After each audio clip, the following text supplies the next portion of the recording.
All right, let's talk about something that's become the bedrock of digital trust, especially here in India.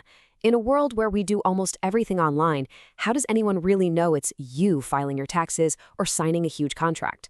Well, that's exactly what we're going to break down today, the digital signature certificate.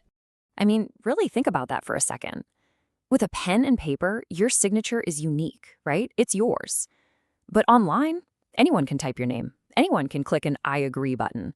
So how on earth do you create a digital version that's just as real, just as binding, and just as legally sound? Well, the answer to that big question is something called the Digital Signature Certificate, or DSC for short. And this is way more than just a fancy way to sign a document. It's a powerful tool that basically acts as your legally recognized identity in the digital world. So what is this thing exactly? A DSC is essentially an electronic credential. The really critical part is that it uses some heavy-duty cryptography to lock your verified identity together with a unique pair of digital keys. And, this is super important, it can only be issued by a government-licensed organization called a certifying authority. Honestly, the best way to wrap your head around it is to think of it like a digital passport. You know how when you travel, your passport proves who you are to another country? A DSC does exactly the same thing for your online transactions. It's solid, verified proof that you are who you say you are. No questions asked. So what gives it all this power? Well, it's built on a few core ideas. It uses something called asymmetric cryptography, which is just a fancy way of saying there's a private key that only you have and a public key that lets others verify your signature. This system guarantees authenticity, proving it's you, and integrity, proving the document hasn't been messed with. It also provides something called non-repudiation. It sounds complicated, but it just means you can't turn around later and say, "Nope, that wasn't me." It's legally binding, just like your handwritten signature. And here's the thing, this isn't just some clever piece of technology. It's all backed by the full force of Indian law. And that legal framework is what creates this really strong, unbreakable chain of trust, from the very top right down to your personal signature. You see, the whole DSC system gets its muscle from one single source, India's Information Technology Act of 2000. This is the law that officially defines and gives legal status to digital signatures, making them totally valid and enforceable in any court.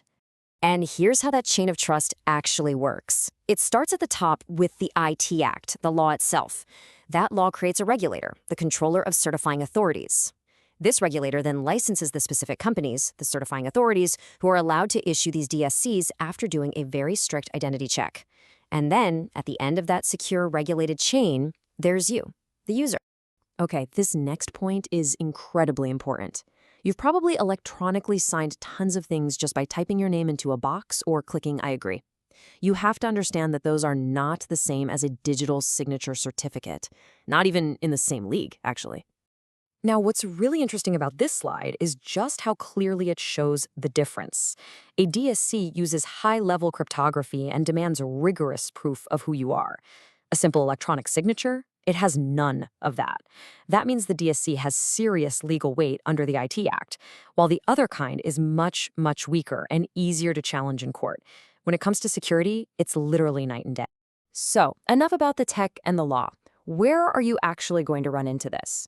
The DSC has pretty much become the gold standard for all kinds of official and professional transactions in India.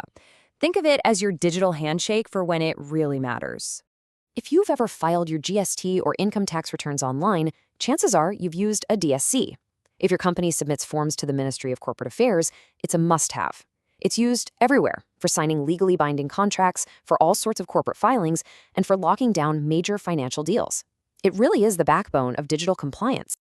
And look, if you take just one thing away today, let it be this. A DSC provides non-repudiation. It creates binding legal proof that you and only you were the one who signed that document. In the digital world, it is the ultimate seal of authenticity.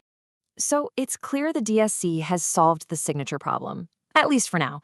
But as our lives, our work, our very identities become more and more digital, it leaves us with a fascinating question to chew on. What's the next big frontier of trust that technology is going to have to figure out?